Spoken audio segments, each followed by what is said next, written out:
No, freaking Jacob. He's going to come in and he's going to be like, no, I was on time. I was here at 7:59, but I'm looking at the clock right now. It's 8 o'clock. It's about to be 8:01, and he's still not in the room.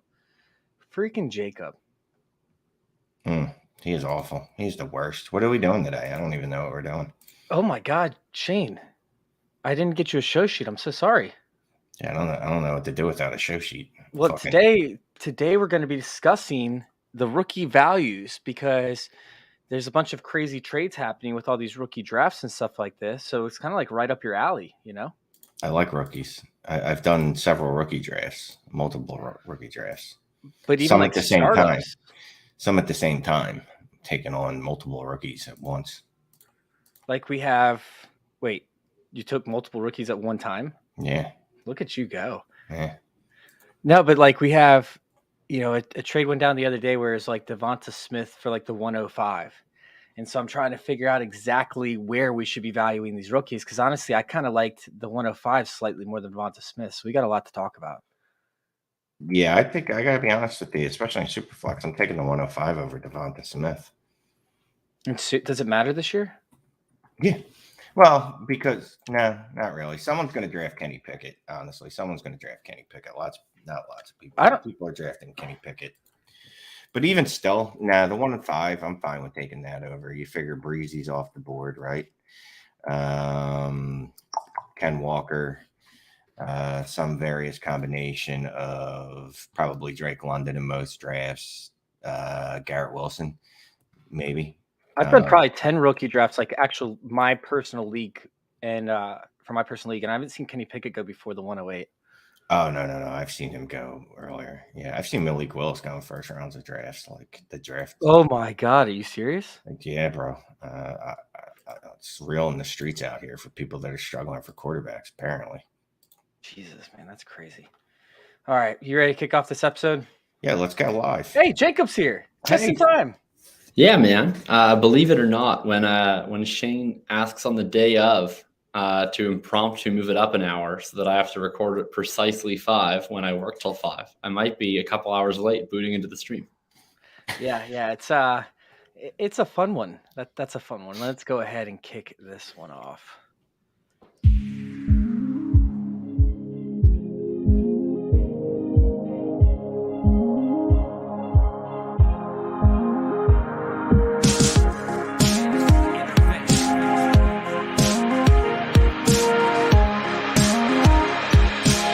This is Fantasy Intervention.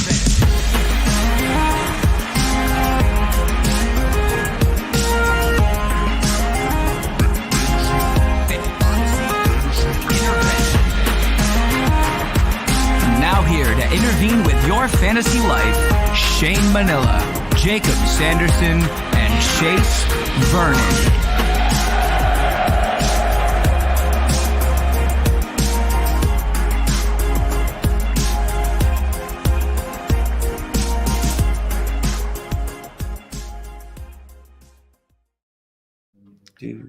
What is up, everybody? Welcome on into Fantasy Intervention.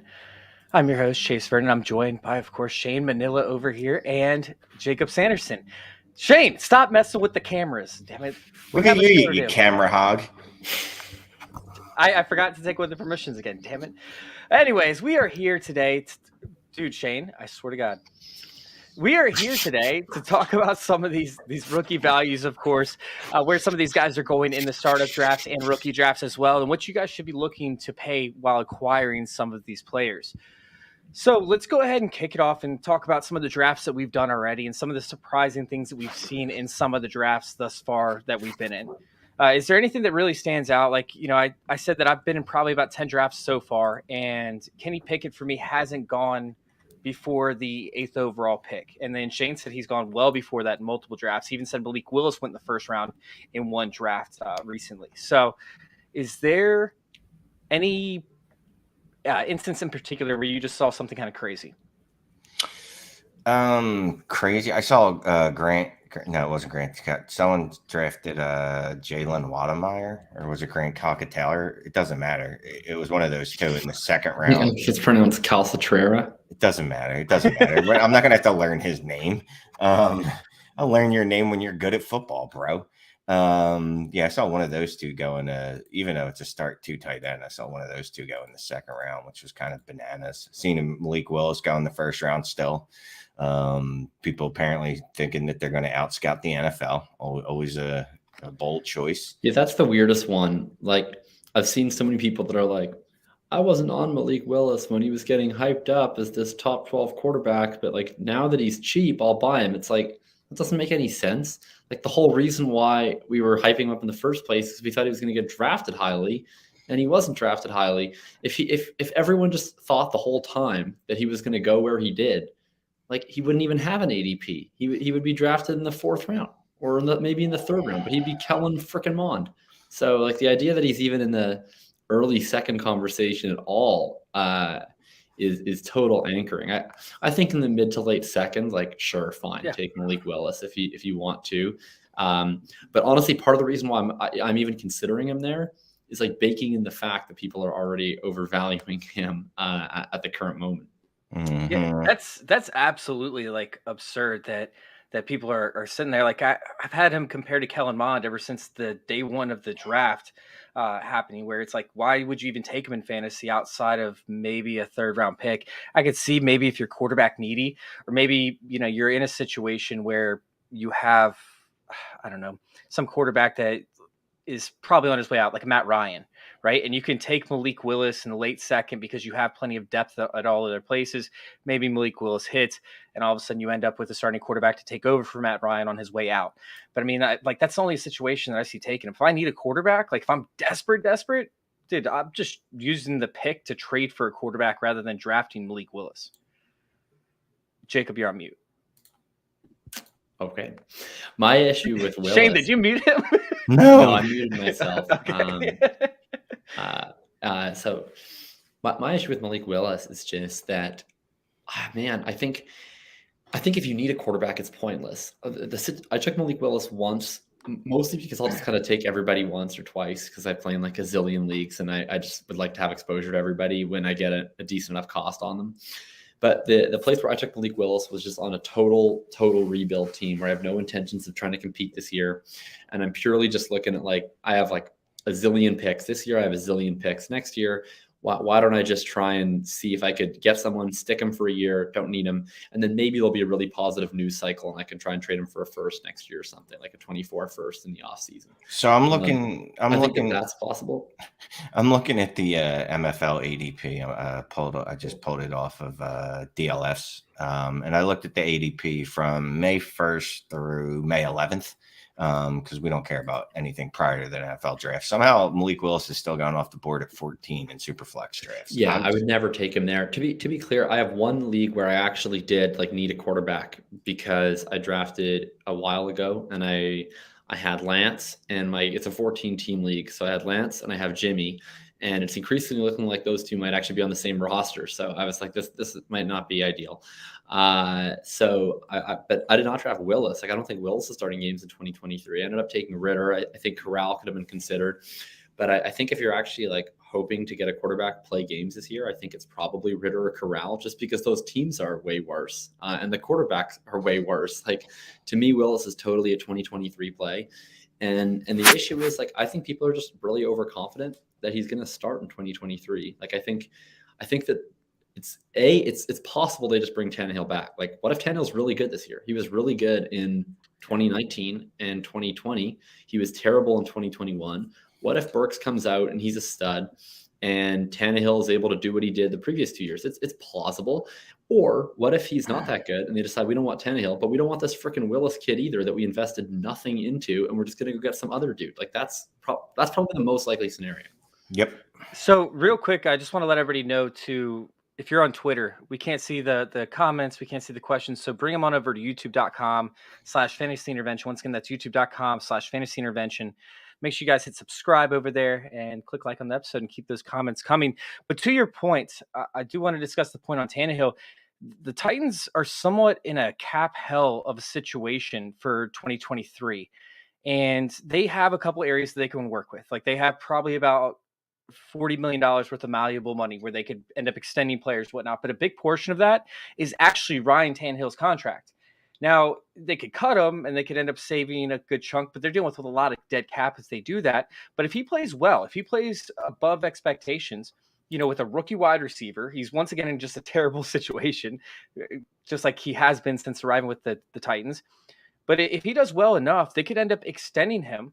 And when they end up extending him, they can actually rework his contract to spread that money over the period of 2 to 3 years. Yes, sure, it might be more guaranteed money overall, but if he plays well enough, they have no reason to let him go. He's not like a 38-year-old quarterback, right? He still has some valuable years left, and this team doesn't care about having a great quarterback. They just want a quarterback that can run the offense.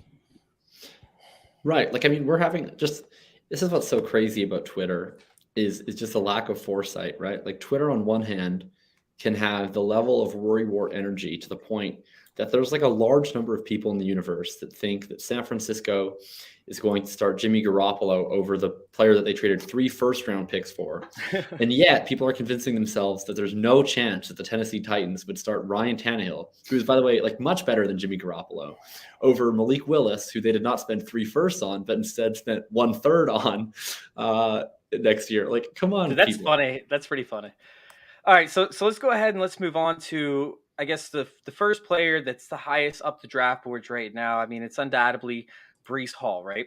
And Breece Hall is the 101 in 99% of the people's drafts, and that's already been beat to it's Kenny Pickett. Oh, stop it. That's already been beat like a dead horse. Like, I don't want to sit there and continue to talk about Breece Hall at the 101. I want to talk about him in startup leagues because I want to see what people are paying in order to get him. Now, he's the RB6 overall, which I think is extremely high, and 13th right now in drafts. He is going, it's the first pick in the second round, and I think that's a little bit absurd.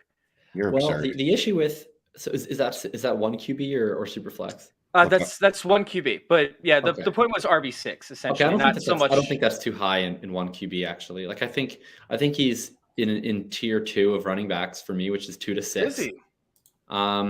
Yeah, because running back sucks. Everyone there is like a really legitimate reason to not want to roster every running back outside of Jonathan Taylor, where the only reason to not roster Jonathan Taylor is cost. But other than that, like CMC is old and he hasn't played in 2 years. Naji Harris is like not old, but he's old for a second-year player, and he was really inefficient. And the Steelers just drafted a quarterback that everyone thinks sucks. DeAndre Swift was actually the worst runner in the NFL last year. Javonta Williams is probably in a timeshare. Passes where all the fantasy value comes from, Jacob. Right, which is great and all, but I'm just saying, like, your current options for the RB2 in fantasy are a dude who has not played in 2 seasons, a old rookie who is extremely inefficient on a probably bad offense, a guy who's literally awful at running the football, a guy who's the starter was just re-signed to play on the same team as him, and then a rookie. Like those are your options for RB2. Like who else is your RB2 overall? Like Eckler's old, Mixon's old, Barkley's old and injured. Like Dalvin Cook's old and maybe suspended. Alvin Kamara's old and definitely suspended. Like there's like none of these. All these guys have issues. So yeah, to me, like it's just what we've seen is there was this legendary 2017 running back class, and they've aged out to the point where they're no longer elite dynasty assets. They might be elite assets for this year and this year only. But there's a large space that unfortunately the classes coming up didn't occupy. Like 2018, Chubb, I think has done everything that you'd hope from an NFL perspective, but his team hates him and refuses to let him catch passes. Ronald Jones sucks. Kerryon Johnson sucks. Sony sucks. Penny sucks. Barkley had his career destroyed by injuries. Like the 2019 running back class was never good. And of the 2020 running back class, it looked like it was going to be incredible. And then injuries stole Dobbins and stole Akers, and it's just it's tough. So I don't know. I think Breece Hall should be the RB6. I'd actually probably have him the RB5. I actually prefer Breece to Swift, to be honest, because Swift is like really bad at running. So Shane, we have Javonta Williams, who's been the hottest thing out of a Cracker Jack box up until Melvin Gordon got re-signed. What is that phrase? He made the hottest thing out of a Cracker Jack box. Literally, that makes no damn sense. It's about the toy, the Cracker Jack box, like little pamphlet thing. They don't do toys anymore. I don't know what the hell you're talking about. They still have the little tattoos and stuff. I just got one the other day. What? Why is that? What?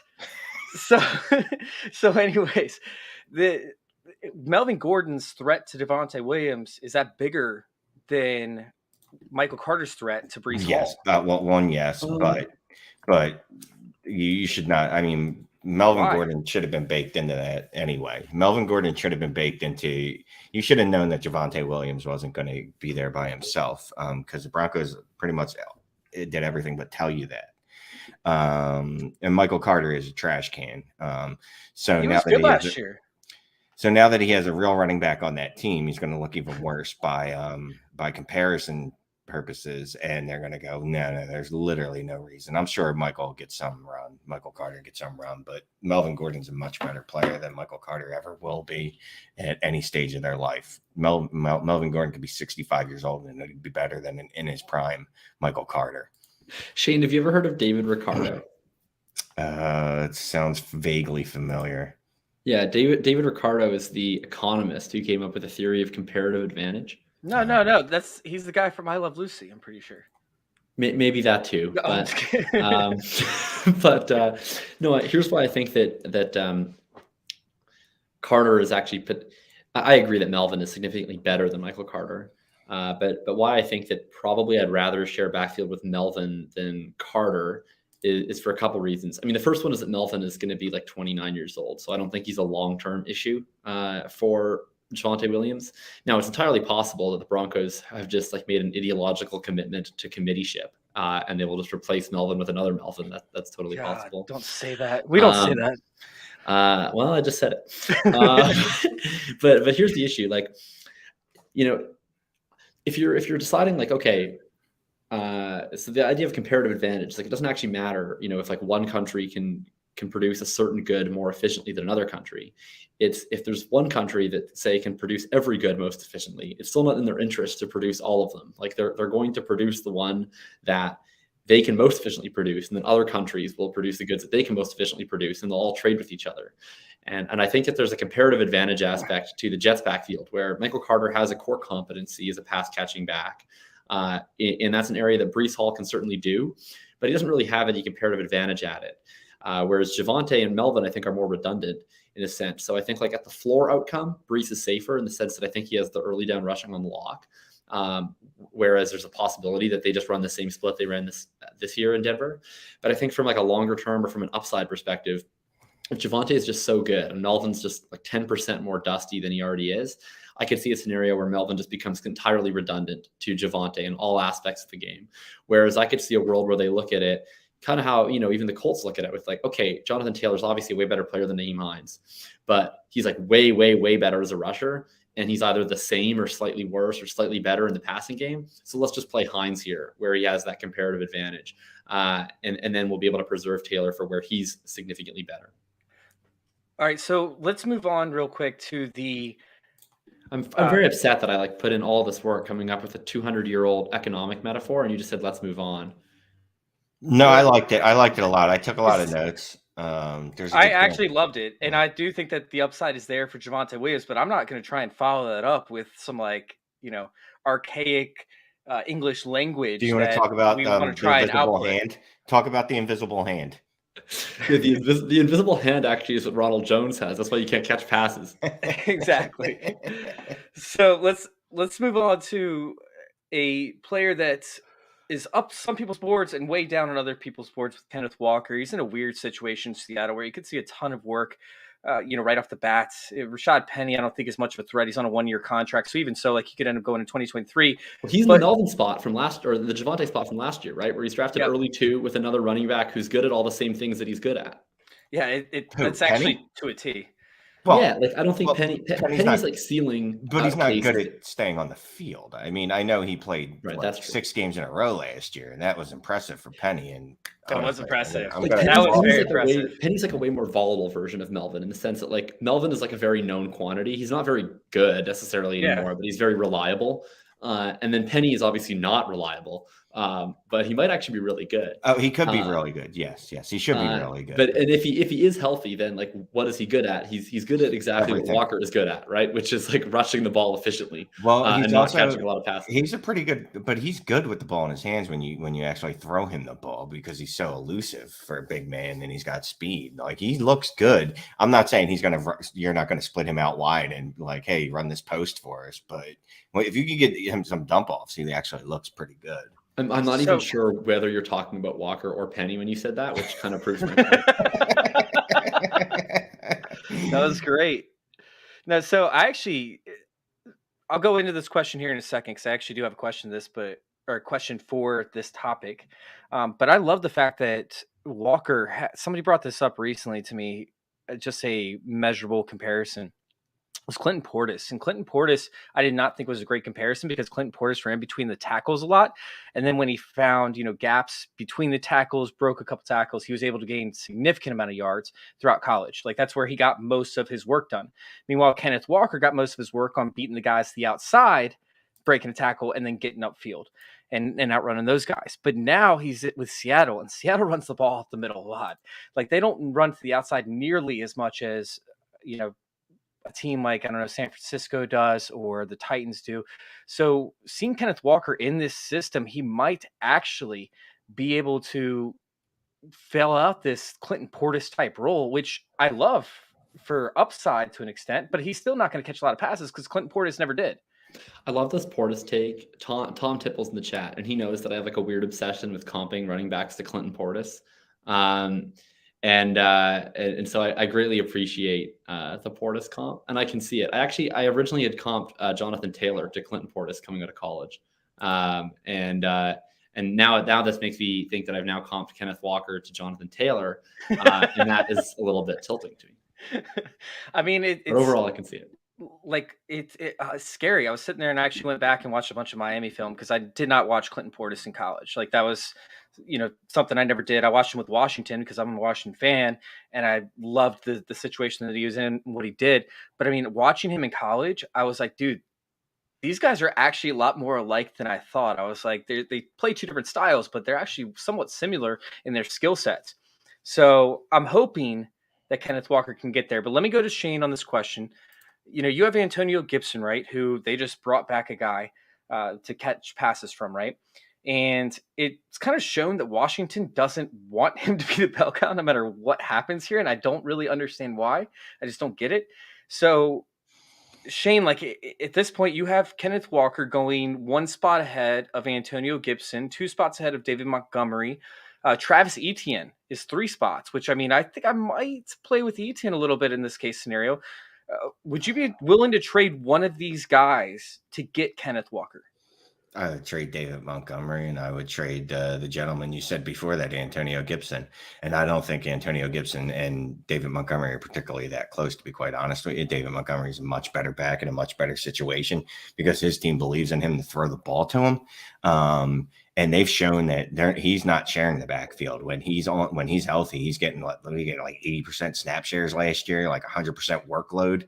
Like as soon as he came back, Antonio Gibson, they're begging to give work away. All that said, now that I think about that, no, I wouldn't trade Montgomery for him. It's the cash, it's the running back, it's the age. Yeah, I trade them both. Etienne, I'll hold off on because I'm still dreaming of the upside. I'm still dreaming of 90 receptions. I'm 100% gonna trade Montgomery and Antonio Gibson for Kenneth Walker and not even think about it. Antonio Gibson, like I understand that Antonio Gibson in theory is really fun. Like he's this big, fast, pass catching specimen. But then Antonio Gibson in practice is actually just like a plodding, mildly efficient running back who's like losing all of his pass down work and now just had someone come in to be a more reliable option in short yardage situations. And so what you're left with is like a really large, muscular, sexy Devin Singletary / Clyde Edwards-Helaire between the 20s grinder. So it's a bummer. Antonio Gibson is just fully on that Miles Sanders track right now, which kind of sucks. Montgomery, I'm going to disagree with Shane a bit. Like all the stuff that he said is in relation to a coaching staff that's no longer like running the Chicago Bears. So my issue with Montgomery is that I don't think he's very good. Like he's actually he was really inefficient. He got outclassed by Khalil Herbert in basically every single metric. The previous coaching staff didn't care, and it's entirely possible that the next coaching staff won't care either because NFL teams tend to continue giving volume to running backs who've gotten volume before. But I don't know, like the Bears are seemingly punting everything. Well, including they're just going to be punting everything because they suck at offense, but they're punting everyone. Isn't Montgomery a free agent as well? Yeah, that's my point here. Is like he's going to be a free agent at the end of this year. It's a rebuilding team. I don't think that Montgomery is special. I think that what's made Montgomery good in fantasy is an elite role from a coaching staff that's no longer there on a team that he might not be on next year. And then he has a backup in Khalil Herbert that was really, really freaking impressive. So I think that Montgomery might not see this role this year. And I don't know what to expect out of him going forward in 2023 and beyond. Yeah, ETN is the guy I would keep because he's high risk because of that injury to his foot. And we'll never know 100% if we're going to get the ETN that we wanted to get out of college. But I mean, he's super young still. I like ETN's prospect profile way more than I liked Walker's coming out of college. Like if ETN didn't get injured and he was just in this draft, ETN would be my 101 like pretty easily in this class and in a tier only with Breece Hall. So I'll take ETN over Walker, but I'm taking Walker over those other guys. It's important to note just that like because running back is so bad, when we get a new running back on the scene that people don't think is boring or gross or whatever, like they will jump up in value. Do you remember how quickly Antonio Gibson leapt up in value after his rookie year? Miles Sanders, Josh Jacobs, who's like the human punchline at this point of mediocre running back play, was like a top 5 running back after his first season. I just think with Walker, like I'm not a big fan of Walker, but I just don't think he actually has to be that good to go way up in value. Like Javonta was a fucking backup last year, and he's potentially the RB2 in Dynasty, and I don't even think that's insane. So like Walker is a decent bet to hold value. So, all right, this gets kind of weird here because Garrett Wilson, right, and Rashad Bateman, they're going back-to-back picks right now. First, it's Drake London, and then it's Treylon Burks, and then it goes down to, for the wide receiver wise, it goes down to Garrett Wilson, and Rashad Bateman's actually after Garrett Wilson. And you know me, Jacob, I have not been a Rashad Bateman fan since, but he's the second option on this offense, and they don't have anybody else. Oh, see, no. You're backing in that you're making one of the worst arguments that makes me want to punch people in their fucking face when they do this. Oh, well, he's the number 2 option on the offense. That doesn't make you better. Look, no. I'm the 3rd best looking guy on this podcast. That doesn't mean I'm good looking. That just means I'm less good looking than you two fucks. That's all that means. Same thing with Rashad Bateman. Just because he's better looking than fucking Devin Duvernay doesn't make him good. He's not going to see a ton of targets. Stop it. He saw a decent amount of targets last season. He you know what he is? He's a wide receiver 3. And I loved him coming out of college. Really? Yeah, he's a wide receiver 3. He might masquerade as a wide receiver 2. He might do a Darnell Mooney and dress up like a wide receiver 2. Darnell Mooney's a wide receiver 2. Okay, so he might dress up like a wide receiver 2 at some point, and maybe he'll give you a wide receiver 1 week when they triple cover Mark Andrews. But no, dude, no. What I love about Shane is that he shares my conviction of strong priors loosely held, and yeah, I feel like mostly the same about Rashad Bateman. I loved him in last year's class. He was my number 2 wide receiver coming out of the draft. He was like good enough last year that it wouldn't stun me if he goes on to have a fantastic career, but he wasn't great. He was very good with a backup quarterback who he wasn't very good. He was He's not just throwing good. that very in there. He had like 1.3 yards per route run, which is like pretty much like it's like if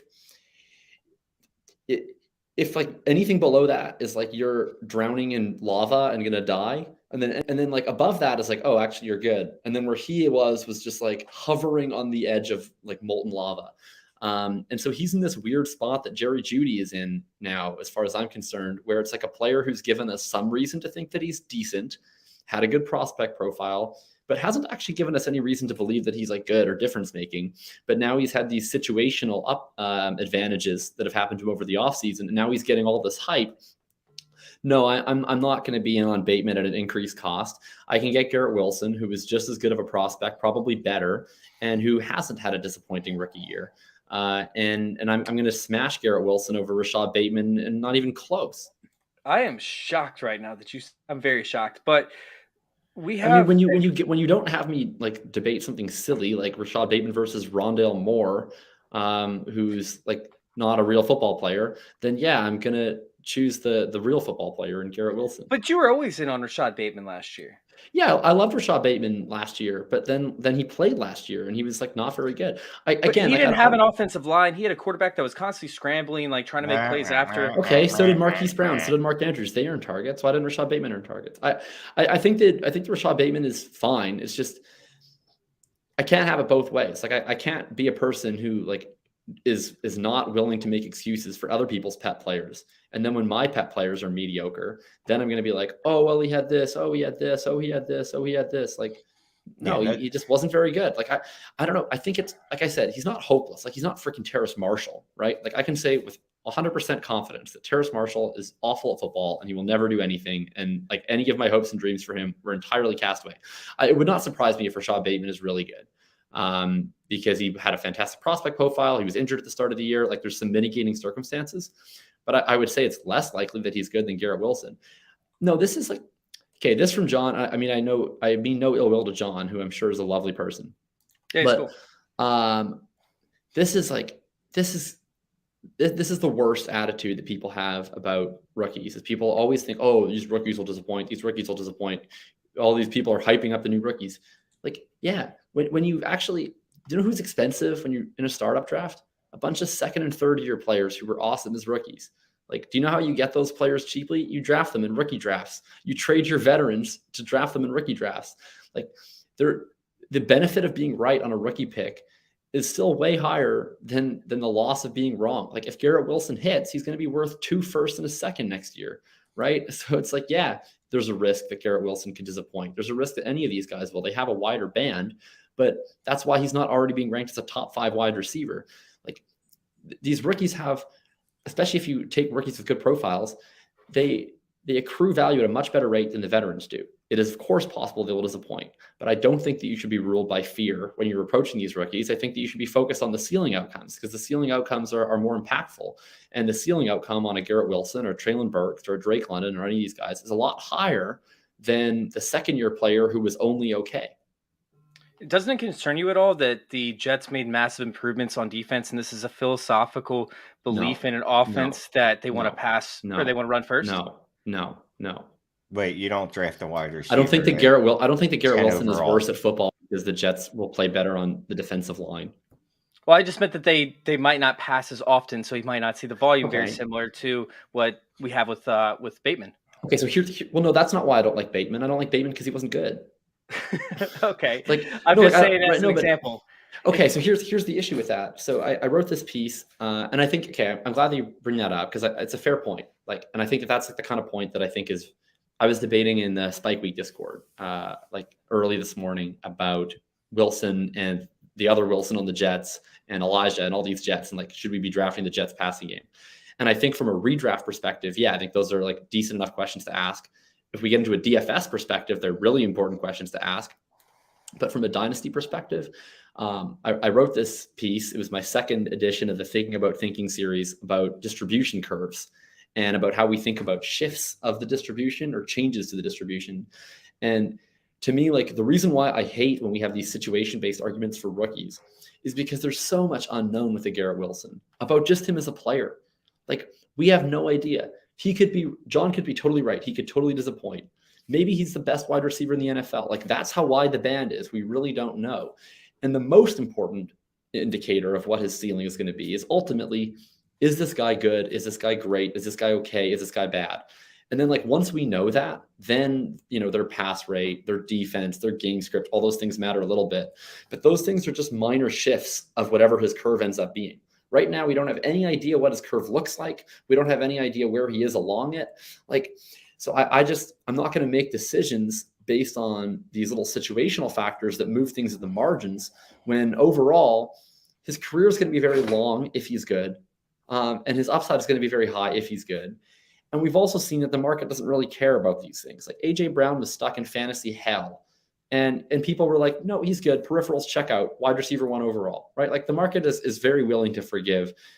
Market is extremely optimistic about situations improving for young players that they like. And if Garrett Wilson becomes one of those young players, then people are going to be just fine with him. That makes sense when you talk about the value. So Shane, I brought up a question the other day about Waddle or the 103 because I was trying to prep for the show and I was trying to grab some comments from some people. And Shane, I need to know if you had Waddle, what would you have to get in terms of draft capital in order to move him? Would you take the 101? Would it be like the 103 and the 105? Give me some scenarios where you would actually trade away Waddle. I'll take 101 straight up. 103, if you put a shotgun to my brain and I had to make a decision, I'd take the 103, but I'd probably want to get a little bit back a little bit more. Here's the thing. I liked Waddle. Waddle was great last year. Adding Tyreek Hill to that really, really, really, really, really bothers me. And multiple reasons. Tua Tagovailoa still being there bothers me. He bothers me immensely. Ben brought up down here in the chat. We didn't need to see that. Look, and there's other people like Ian Hartitz just put out he has a play on Twitter where Tua just threw a bomb and the wide receiver dropped it, like just to show, like, so I don't read too much into one throw. You know what I mean? It was also the most accurate downfield thrower. Okay, yeah. No. The most accurate downfield thrower. I hate that this show tonight has just been me like getting mad at Chase and agreeing with Shane. But I'm going to continue to do that. Let's go. Shane, you finish your point, and then I'm going to. Then I'll get you after. Yeah, just 103. I take the 103. I'd probably ask for a little extra to make me feel good. Because look, what I'm doing with guys that I no longer believe can be the one. Although I guess Waddle could still be a top 12. I still believe in that for him. But I'm trying to recycle him for the guys with the most upside in this class, and wide receivers in this class like London and Garrett Wilson. I can see a path to them being high-end wide receiver ones. So here's first of all, here's my take on the Tua deep throw rate thing. Okay, so put yourself at a blackjack table. If you're willing to hit like on anything up to 16, you're going to have a much higher bust rate than if you're only willing to hit up to 13, or if you're only willing to hit up to 12. Like if you never take any card over 11, then you'll never ever bust. Like Tua's conversion on deep throws is higher because he's a risk-averse quarterback. So he's not taking deep throws that are contested or that he thinks are going to get intercepted or that he doesn't think he can make. Like if he's only throwing deep throws when he thinks that they're open and when they're within rhythm, like look at Grant Williams for the Boston Celtics. Like Grant Williams was like 45% shooting threes this year. Is he a better three-point shooter than Steph Curry? Obviously not. Yes. But while Steph Curry's shooting like contested step back threes, Grant Williams is just sitting there in the corner being like, boy, I hope I get an open shot. That's a glorified free throw, So it's just, that's my issue with that stat. But so I would take Waddle over the 103. I would take Waddle over the 102. I think that the conversation about him in terms of Hill and Tua and all that stuff is like more valid with Waddle because he's already ascended to this next tier where, okay, we now have an idea of what he is. So I think it's worthwhile to look into situational factors. But I mean, what we know about him is that like at the very least, he's a really freaking good football player, right? And the band works both ways. I know I was praising the idea of Garrett Wilson because of this wide band to ceiling, but like the wide band also exists to floor. I don't see an obvious reason why Wilson's ceiling is that much higher than Waddle or why Burks is or London's or any of these guys' ceiling is that much higher than Waddle. Like Waddle has situational factors that will be annoyances, but his career is also set to be pretty long. I think Jalen Waddle's great. I traded for him actually in a league. I gave the 112, the 2-1, Terrace Marshall, rest in peace, and the 210 for Waddle and the 3-3. So basically, is that recent? That was like 2 days ago. Yeah. Oh my God, you stole him. Yeah. So I gave 112, 2-1, and then I moved back 5 spots later. And I got Waddle, and I also gave Marshall, but like I don't care about giving Terrace Marshall. That's insane. That's like you stole him. That's robbery. I actually would love to get that trade from you after the show because I want to get Nate to write a piece on that for how bad that trade is. But for Trophy Smack, no. But and I drafted John Mechie at the 3-3 in that league. By the way, talk about a steal. Yeah. So to your point as well with the 49ers and Mike McDaniel. He's helped command that offense and helped call plays to an extent or design plays essentially. And he's had Nick Mullins and Jimmy Garoppolo lead the league 2 years in a row in deep ball completion percentage, but they also had pretty much nothing for attempts. So let's move on to some guys that are a little bit more questionable. We have Skye Moore, who, I mean, I see people saying like take him at the 105, which I think is a little bit absurd. Like not crazy, just a little bit absurd. I've taken him at the 106. So. Okay, the 106. But I mean, like a guy like Gabriel Davis, who has a ton of potential, has a great passer as well. That's interesting. Maybe a Juju Smith-Schuster for a win now team. Which one would you rather have type thing? Like, how high should Skyy Moore go? Well above both those two. How much should he soar? I mean, I don't even, this is the frustrating part to me is that I feel gaslit by everyone because I had Skye Moore as my wide receiver 4, like way before it was cool. And then he went to the Chiefs, and it's really frustrating. I actually traded for so many picks between 111 and 112 before the draft exclusively to take Skye Moore. And then I watched him go to the Chiefs, and I was like, oh, those picks are Jahan Dotson now. That's unfortunate.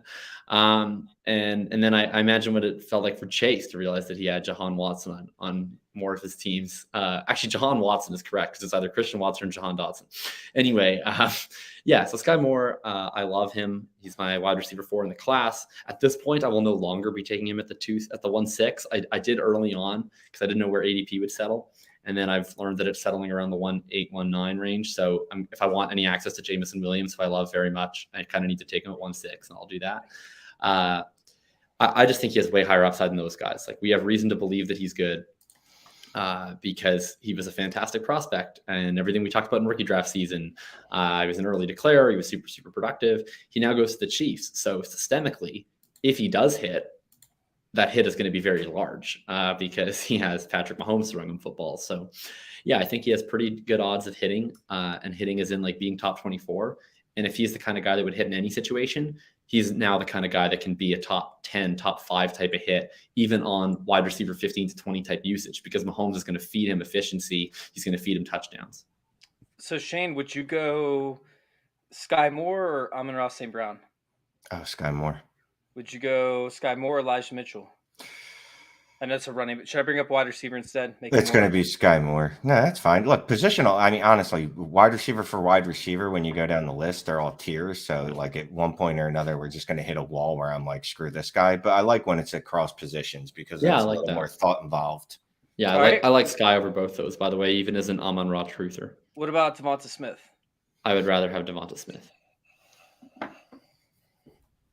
Shane? I actually traded, by the way, DeVonta Smith for Garrett Wilson directly. I traded for the 104, and then I selected Garrett Wilson. But I think I'd go with DeVonta still. I'm the guy that's like, hey, you got to fade the situation. Although it's kind of hard when AJ Brown's the same age as him, and he is a situation, and he's locked in there for 4 years, and he's a target hog. And DeVonta Smith's pretty much, the hope is that the Eagles eventually find their burrow, and that DeVonta is eventually the Higgins to AJ Brown's Chase. Which, and honestly, based off his rookie season, there's no reason to believe that he can't do that. Right. He looked excellent in the role. And look, if Jalen Hurts if the Eagles throw the ball as much as I think they're going to throw the ball, and Jalen Hurts improves incrementally compared to what he did last year, well, then everything's fine. If he's still, a guy that can't throw anticipatory what are those things? Passes? Yeah, those. If he's still a guy that needs his wide receiver to just basically stop, then it's going to be a problem. But yeah, I love DeVonta Smith. He had a really good rookie year, like a really underrated rookie year. I saw Jamie was in the chat saying like it's crazy that he was drafted before Waddle. I don't think it was crazy. He had this will blow people's mind, but his Whopper, which is his weighted opportunity rating, was higher than Waddle's last year. That's a combination metric of your air yards and your target share. He also had a higher expected fantasy points per target. Not per target, expected fantasy points per route versus Jalen Waddle. And so basically what that means is like he was producing just as strong peripherals as Jalen Waddle on anything that was per route basis. The issue is that Miami threw it like 110 more times than Philly threw it. And so it was impossible to be able to match that production. But everything that DeVonta Smith could control, he was phenomenal last year. Like a really phenomenal rookie season. The type of rookie season that tells me he's going to be an NFL star. The situation now is like really crappy potentially. But again, like Shane and I talked about this, I think the last show or the other show where like, I think there's reason to think that the Eagles philosophically want to throw the ball. They just need a quarterback who will allow them to throw the ball. And if they get that, I think that, like, can Smith be a top 5 wide receiver? Probably not next to AJ Brown. But like T. Higgins was the wide receiver 12 last year in his second year next to Chase. Like, I think the possibility is Higgins can go even beyond that. I definitely think if Hurts is just decent, I think Smith can be a mid wide receiver 2 this year. And I think if Hurts ever elevates to like a Burrow level, or if Hurts ever gets replaced with somebody who's really good, then yeah. And the Eagles have the capital to get someone good. Like, I don't think that the Eagles are in a spot like Washington where they're just on this constant, or the Colts, for instance, like both of our teams, who are just on this constant conveyor belt of mediocre quarterbacks. Like, the Eagles have 2 first-round picks next year. I think that they'll either be able to trade up and draft whoever they want from the top of the 2023 draft, or Hurts ascends, or they're able to trade for the next disgruntled quarterback who wants a new spot. Like, I think they're going to have a really good quarterback who throws the ball a lot within the next 1 or 2 years. All right, I got one more person, and you guys, and we'll move on. Just one word answers. Marquise Brown, my favorite player, wide receiver, Marquise Brown, or Skyy Moore. Marquise Brown. Marquise. Okay, cool. I just wanted to see how high we'd go, because he's up there he's up there at wide receiver 25. Yeah, so, but I have Marquise Brown like ridiculously higher than consensus. I've made a few trades in rookie leagues where I've gotten basically 103, 104 from Marquise Brown. And that's not Skyy Moore. That's Garrett Wilson, Traylon Burks, Drake London, whichever one of those 3 happens to fall there. Okay, so John's saying I drafted Smith over Waddle too. He's very upset. I don't think you should be upset about that, John, because I think that they're not in that different of a situation. I think that they were equally impressive in their rookie seasons, except that one player's team passed the ball a lot more than the other's team. Yeah, I don't think that that's going to happen again this year. Like the 49 or the Dolphins went out and hired someone from the 49er system. I think that they will pass it much less this year. I think that the Eagles will probably pass it more. And they each went out and got a supreme talent to play alongside them. I guess I'd rather play next to Hill than Brown because he's older. But I don't actually think that Waddle and Smith will finish all that different this year or for the rest of their careers. So let's go ahead and move on to a wide receiver situation that I'm just seeing get a ton of work right now. And that's how like Chase Claypool is now just done. Like, they did him dirty. The Steelers did him dirty. And I don't know if I see the same thing now. I don't love Chase Claypool for the season. Is this the pick announcement narrative? The George Pickens situation. I mean, are we thinking that George Pickens is going to take Chase Claypool's job? George Pickens is going off the board as the wide receiver 45, ahead of Christian Watson, which I find a little bit shocking. Jahan Dotson, right behind, let's see, Michael Gallup, a few spots behind Chase Claypool. Is right now, is Chase Claypool going to fall behind George Pickens by the start of the season? Yes. Do you agree with it? Yes. Can you elaborate? No, just kidding. Shane, what about you? I think that I think that's the first time you ever did not elaborate on a show. I will elaborate. I think that Pickens should go ahead of Claypool because Claypool probably has a higher median because I think we know that he's an NFL player.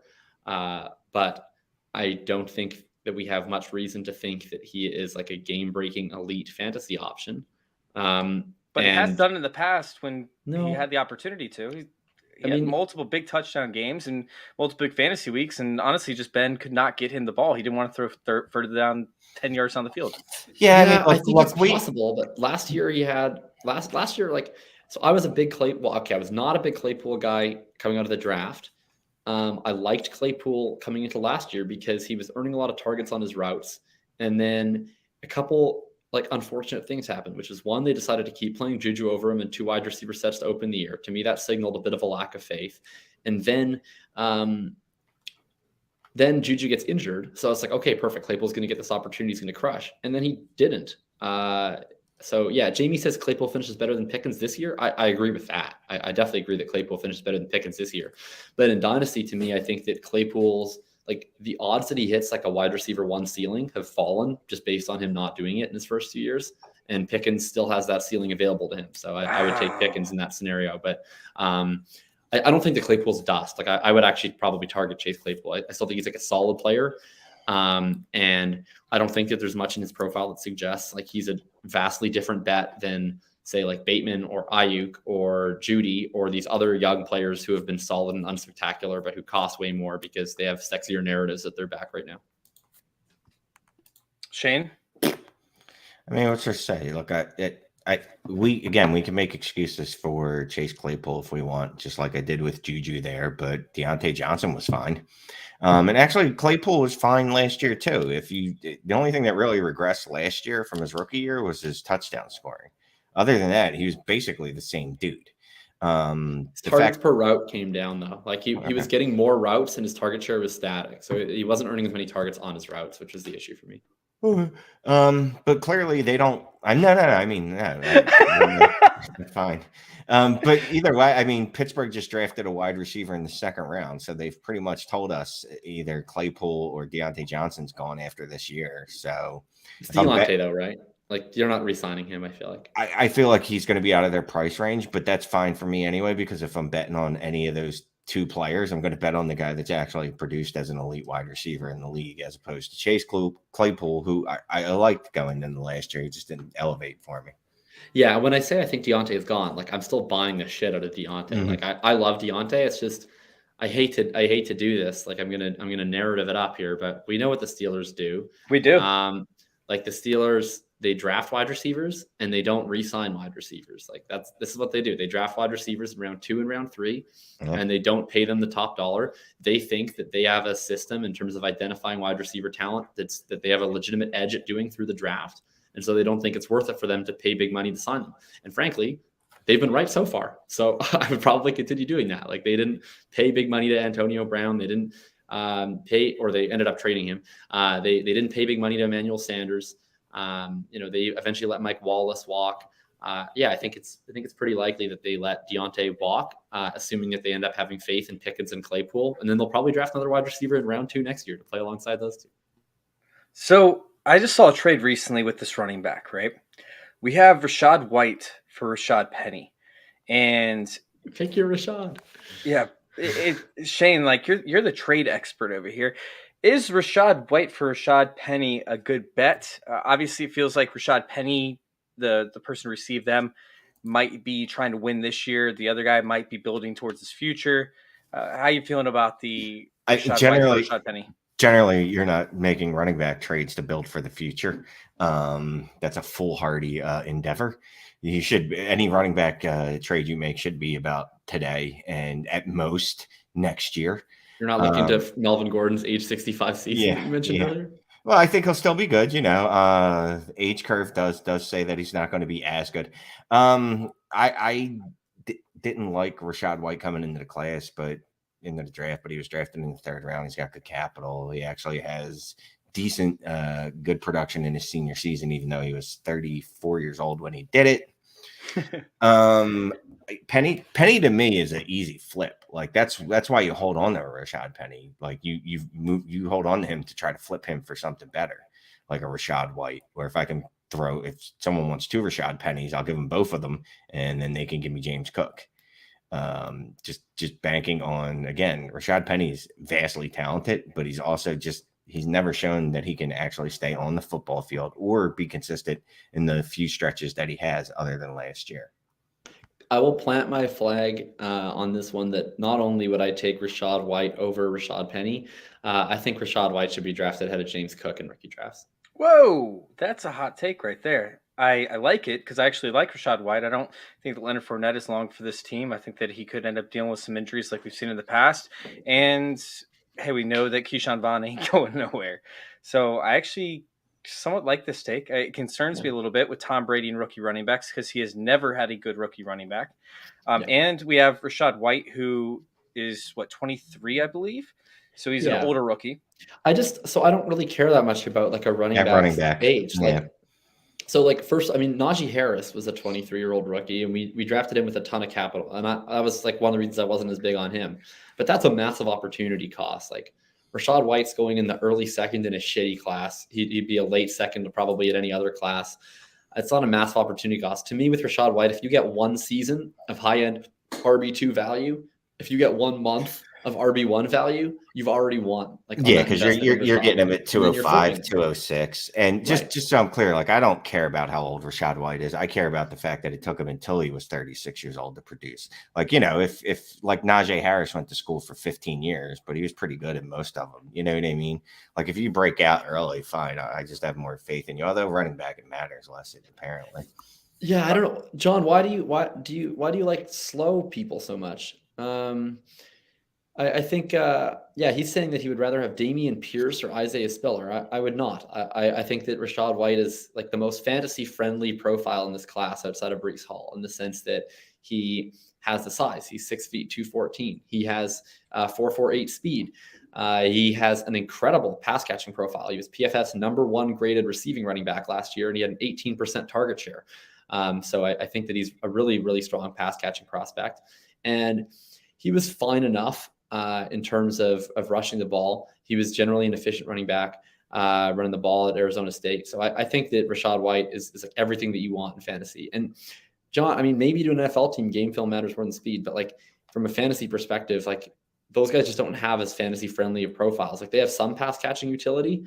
I don't even hate those two at cost a whole ton, but like also like Rashad White was just like a way more efficient running back than Isaiah Spiller, who's been like total garbage his entire career.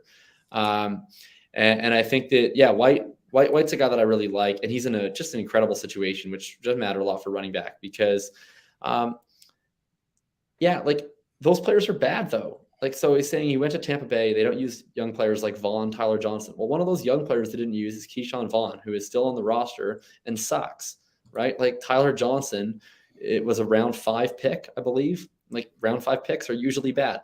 I don't expect that Rashad White's going to come in and dominate touches this year or in any way. I'm sure as long as Leonard Fournette is healthy, that he will have the role.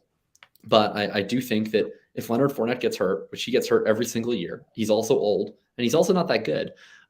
Like then what? It's Rashad White, Keyshawn Vaughn, Giovanni Bernard. To me, if Rashad White is not good enough to beat out Keyshawn Vaughn in a camp battle for who to start next week, if Leonard Fournette sprains an ankle, the whole bet fails. Like then at that point, it's totally pointless. So I would be taking Rashad White. And like as for Pierce, like yeah, I guess Pierce has a better chance of maybe being like the RB24 this year. But what does that get you? He plays in the Texans. Like I would rather have a month of Rashad White if Leonard Fournette sprains an ankle than a full season of Dameon Pierce, Michael Cartering it up. All right, so I know that Shane has to get out of here.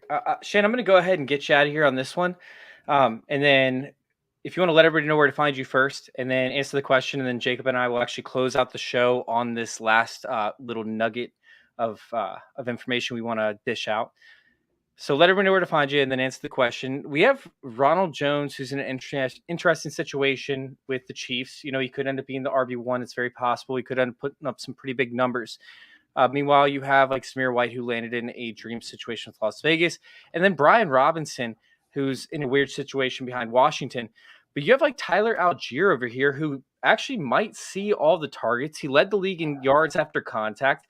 Yeah, sure. He's not a very fast back. He's definitely a plotter, which is somebody that I never normally vouch for. But I mean, he could take the first and second down work away from Cordo Patterson, who couldn't even stay healthy for half a season this past year. So where, like, Tyler Algier, out of all those players that I named, where does he fall in line with that? Decidedly behind everyone you named. No, not decidedly. Like once Brian Robinson goes off the board, then I'm willing to mix and match with Dameon Pierce and Zamir White and what about like Ronald Jones? Look, I loved Ronald Jones, right? But I got to give up the ghost at some point, and now's the time to give up that ghost. Really? Yeah, look, if it was going to happen, it would have happened. I can't say it for other, like Jacob said, I can't say it for players that I like. You can't be like, oh, well, you know, I'm going to make all these excuses for this player that I like. It's just not going to hit. He's just not. He's going to break my heart. I know what he's going to do. He's going to have one good game next year, and then he's going to fumble repeatedly, and I'm going to go, oh, well, Andy Reid's an idiot for benching him. Man, that's pretty intense, because I feel like, I mean, Brian Robinson doesn't have a direct role. He'll be 25 before he becomes a starter. I don't need, but I don't need, like Jake was saying, I don't need multiple years from these guys. Like I don't expect Ronald Jones is going to be 24, 25. Yeah. Right. So they're roughly the same age, whatever. Ronald Jones has already been in the league 4 years. He's given me no useful years. 5 years, whatever he's been in. Like if I can get any years out of James Robinson, Brian Robinson, I'm fine. And I think I can. Like the fact that the Washington went out there and spent second day draft capital on him shows me that they like him. And he'll have a role. Don't remind me about the draft capital. All right, Shane, let everybody know where to find you, and then we're going to go down to Jacob for this one. At Shane is the worst on the Twitters, all my various links things I do. All right, boys, I love you. I'll talk to you later. Shane was out of here on this one. He has to do another show over there for Dynasty for HQ. Yeah, Dynasty Trades HQ, excuse me. So, Jacob, like, where's Tyler Algier for you? I know that you don't like plotters no more than I do. No, but I do in the round 3 rookie draft, baby. Yeah, I mean, is he worth a shot? I saw him go in the late second. Yeah, not taking him there. I saw him go at the 2-6 in my league, which was, in my opinion, offensive, frankly. No, so I have this term that I love for my running backs that I use called competent plotters, which is honestly a term of endearment, although it's not taken that way. And usually that describes running backs who are usually like in the upper 4.5s or later. Not going to have elite burst, have like some level of base competency in the passing game where they're not like, they're not total zeros. They're not Ronald Jonesing it up. But they're also certainly not like guys that are going to gain a lot of value out there running Texas routes, things like that.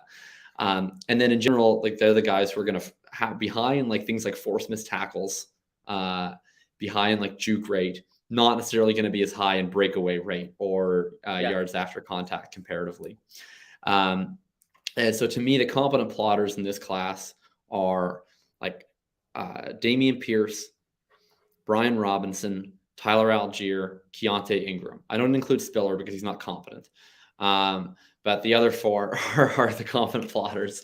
And yeah, I like all of these guys, like comparatively for their profile. I like these guys because they don't have an obvious reason they need to be taken off the field. And like what you're really looking at with these late round running backs is just you're hoping that opportunity smiles on them. Like it's very unlikely once you're drafting these guys at the stage that a team is going to go into week 1 sight unseen and be like, this is our starting running back. Like that's why you're drafting them in round 3 of rookie drafts. They're going to have to find their way onto the field somehow with good fortune.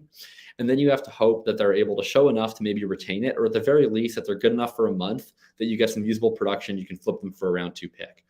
And so I like all these guys. At Algier, I probably draft the least of just because he seems like he's the most expensive despite being drafted pretty late. And I guess that's because of the depth chart opening up.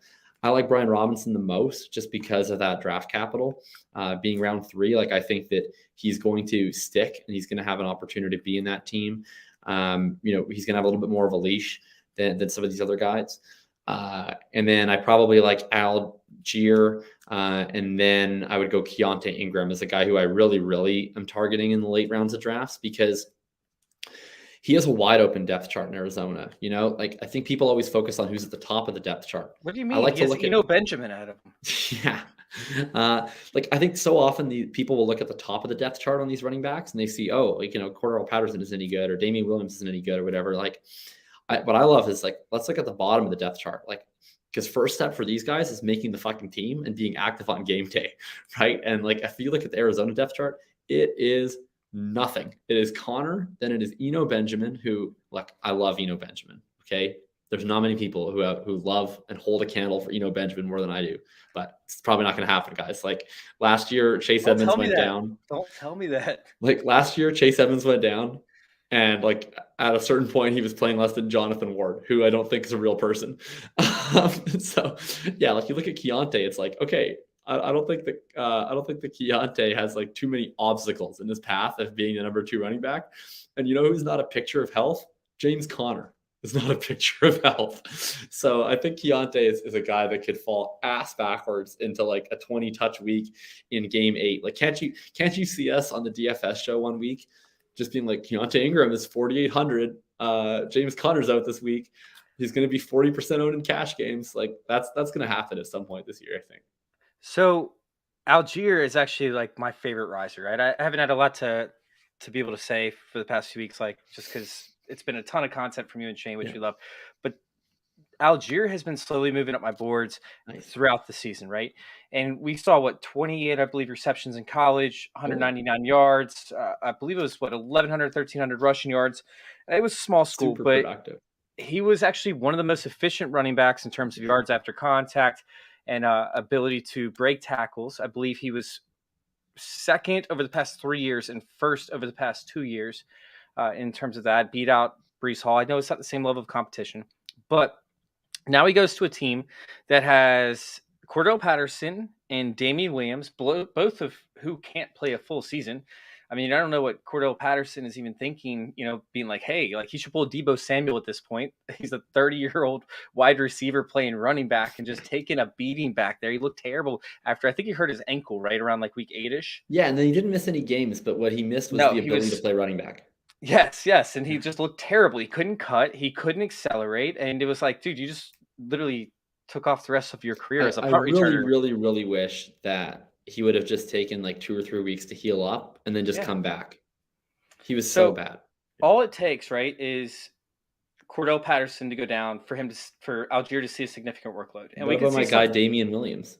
He's still going to play. I think it's going to be a shared backfield. But if Tyler Algier ends up performing at the same level that like a Khalil Herbert did, right, where it's not phenomenal, but it's above average, we could end up seeing Tyler Algier see the biggest rise in value of any running back in the class. It's kind of like how Ramondre Stevenson went in the mid part of last year, had like 2 insane games or something like that, and ended up getting a first-round draft capital. And for teams that are looking to compete that might have had a Cordell Patterson or another running back get injured, I don't understand how you can pass up on Tyler Algier because of the upside and value that you can see over any other running back. I mean, I can't think of another running back in this draft that could see that much of an increase in value outside of the what's his name that you named from the Cardinals. Yeah, I totally agree with you about the Khalil Herbert. Like Khalil Herbert is like the perfect test case of like my competent plotter theory in the sense that like I don't think that he's necessarily a special player, although he actually did perform like really well in metrics. But what I would say is we had no reason to think coming out of his rookie draft class that he was a special player. And yet he has all the base competencies of the position, right? Like he has the size, he's efficient-ish, and he can stay on the field for passing downs. And so what happens? Montgomery gets hurt. Damien Williams doesn't want to get a vaccine. And Khalil Herbert's out there, and they're like, yeah, you can play 100% of snaps, right? It's very different than you look at like Kenny Gainwell. And it's like, no, when Miles Sanders gets hurt, we're not going to play Kenny Gainwell 100% of snaps. He's going to be the pass down back. Also, this is unrelated. John, he keeps quoting wide receiver 40 times. Wait. Let's actually address that here in a second. So I actually want to move on to that because I want to talk about David Bell, right? Because you actually have David Bell ranked infinitely higher than I do, I believe. You have him at the beginning of the second round, correct? Yeah, and so like John was pointing out these wide receiver 40 times, I assume still in relation to what I was talking about with Spiller and Pierce. Yeah. Wide receiver 40 times have literally zero correlation to fantasy production whatsoever. I don't give a shit about wide receiver 40 times. I care about wide receiver 40 times to the extent that it impacts your draft capital. So like when David Bell ran a 4.72 at his pro day, I was like, yeah, we probably shouldn't be drafting this guy as like a top 5 wide receiver in this class because he's probably going to go late round 3 at absolute best. And he might go round 4. Right. And like, I'm kind of still in the middle on David Bell. I love the profile. I don't care about his 40 time all that much. I don't think that's how he wins. I think it's pretty easy to paint positive comparables. You look at like a Keenan Allen, a Jarvis Landry, Robert Woods, these guys that don't have the athleticism, that are primarily slot flanker wide receivers. Cooper Kupp, super productive in college. Yep. Who go in round 2, round 3. And generally people who profile like David Bell with his draft capital have gone on to do very well. I am a little bit concerned with Bell in the sense that like, I feel like everyone came in to Bell. Like people have loved Bell for years in the dynasty community. I don't know how much Devy you play. I don't know how much Devy the people listening or watching play. If you play Devy at all, David Bell has been in the conversation for wide receiver 1 in the 2022 class for 2+ years. And so people were very anchored on him. And I think people got scared when they thought he might not get drafted. And then as soon as it was like, well, not drafted at all, but by day 2, then he goes in round 3 and he gets a pretty good landing spot where he's plausibly wide receiver 2 for the Browns.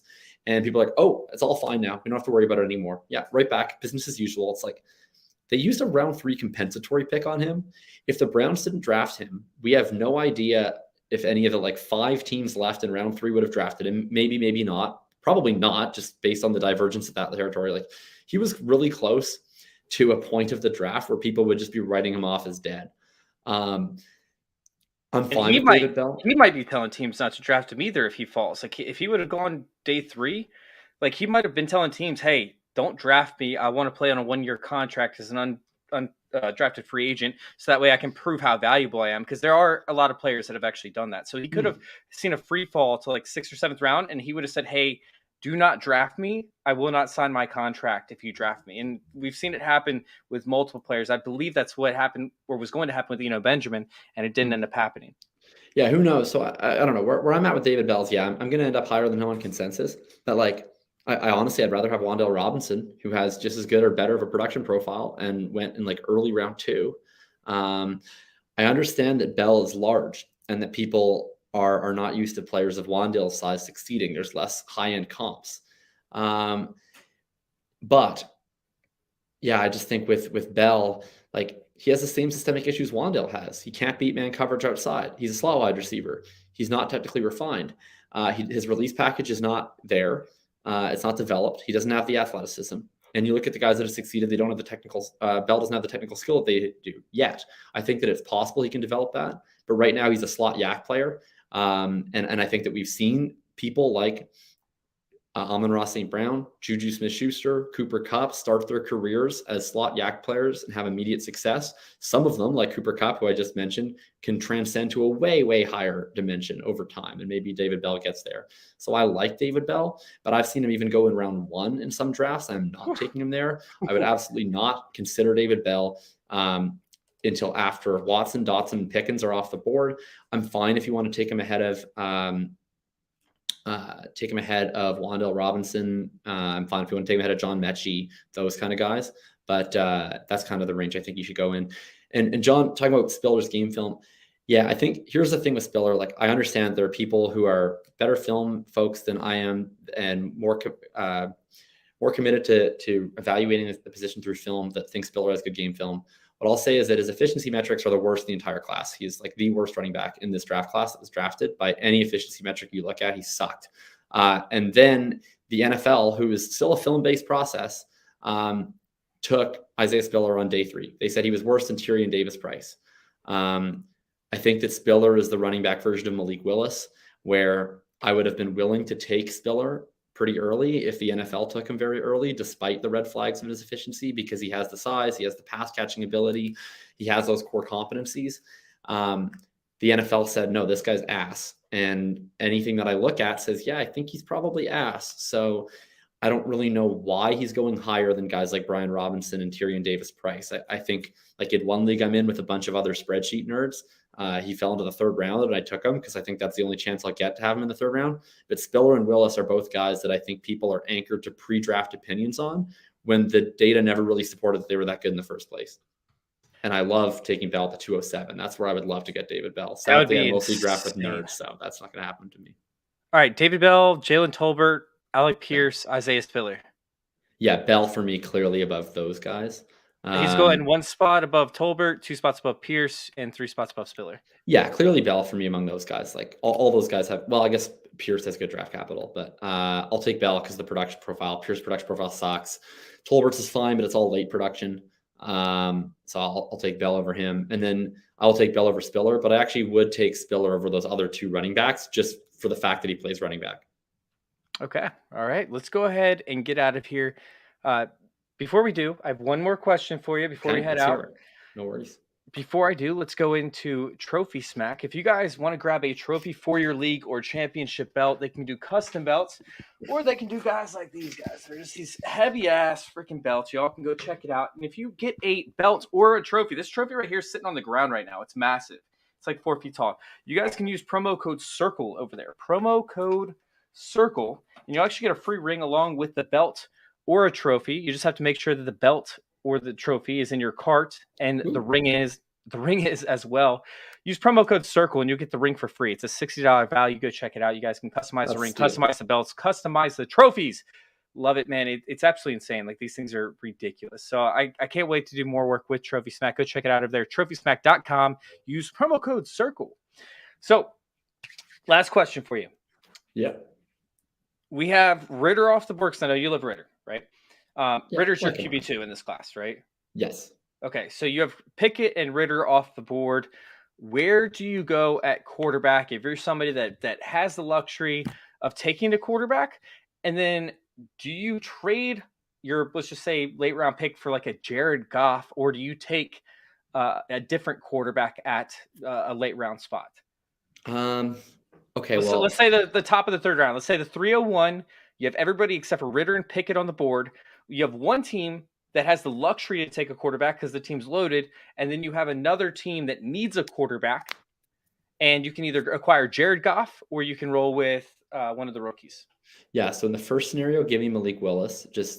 We're just at that point, it's like whatever. It's the same thing I said about Spiller. I was like, in the third round, sure, why not?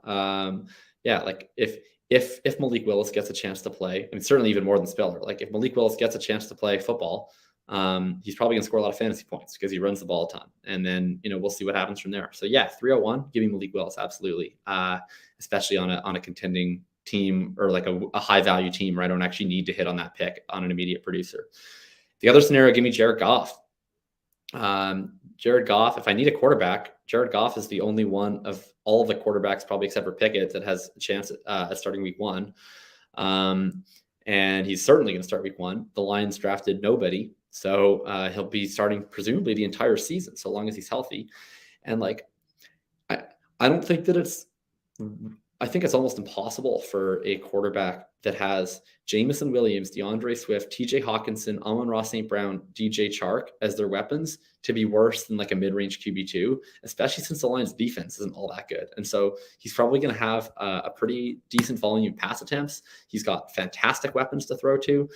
I mean, we've seen Jared Goff have good fantasy seasons before when he throws at a high volume and has fantastic weapons. So yeah, I think if you're just looking for like a 1-year stopgap quarterback, Jared Goff is totally fine. If anything, I think he's undervalued. So yeah, I definitely think Jared Goff is a solid option. Especially with those added weapons. I mean, don't forget, he didn't have any receivers last year, right? Yeah. Amon-Ra St. Brown was a rookie. It took him 8 months to understand the system. Hawkinson was hurt part of the year. We had Swift, who was hurt for a small portion of the year. I mean, outside of that, they didn't have anybody. Like, he was throwing to Josh Reynolds as his wide receiver 1. So you have DJ Chark coming in, sure, have your thoughts or whatever, but it's another tool that he can use, right? Yeah, and then you have Jameson Williams. Go ahead. Yeah, I'm down for that. I see that happening 100%. I'm between taking Willis because Willis does, in my opinion, have the highest upside if I have the luxury of taking a quarterback. But I also, if I need a quarterback, I'm between trading for Jared Goff at like the 301 or drafting Corral, because Corral was the most pro-ready quarterback outside of Pickett coming into this class. He has the rushing upside. It's just hype. So I'm not a quarterback evaluator, right? There's so much that goes into these quarterback evaluations that I think we overestimate. We could bring in metrics, we can bring in game film, but to be honest with you, like, people do this as a full-time job, like, 100 hours a week, and they still get it wrong 99% of the time. Not even like 90% of the time, 99% of the time. So for me, Corral was most pro-ready quarterback coming into this. He has a good, solid upside. And then regardless of whatever situation I'm doing, if I go into the 4th round, like most of my drafts, I'm taking Sam Howell behind it, or I'm signing Sam Howell if he ends up making it past the 3rd round. So that's where I'm sitting with that. Jacob obviously had a call, so I'm going to go ahead and close out that show. You guys can find us over there at Fantasy Intervention, youtube.com/Fantasy Intervention. You guys can find Jacob over there at Player Profiler, playerprofiler.com. Oh, somebody just set the alarm on Jacob. Jacob's at work right now, and somebody just set the alarm on him. See, they didn't know that he was still there. Oh my God, that's amazing. Sorry, Jacob. I know you're not listening anymore because you're not in the chat, but I know. So make sure you guys go check out Jacob over there at playerprofiler.com and over there on the Bulletproof Discord at FF_RTDB over there on Twitter. And you guys can go check out all of my content over there, FF_intervention, along with Trophy Smack. Trophy Smack, we're doing big things, guys. We have all sorts of fun stuff laid out for the future. It's becoming very interesting into the different avenues that we could be going in, including some with some pretty big companies. So go check out TrophySmack.com. Make sure you guys go check out Twitter.com/TrophySmack as well. Facebook, whatever site you're watching from. Thank you guys for listening. Thank you all for letting us intervene with your fantasy football life. We're out.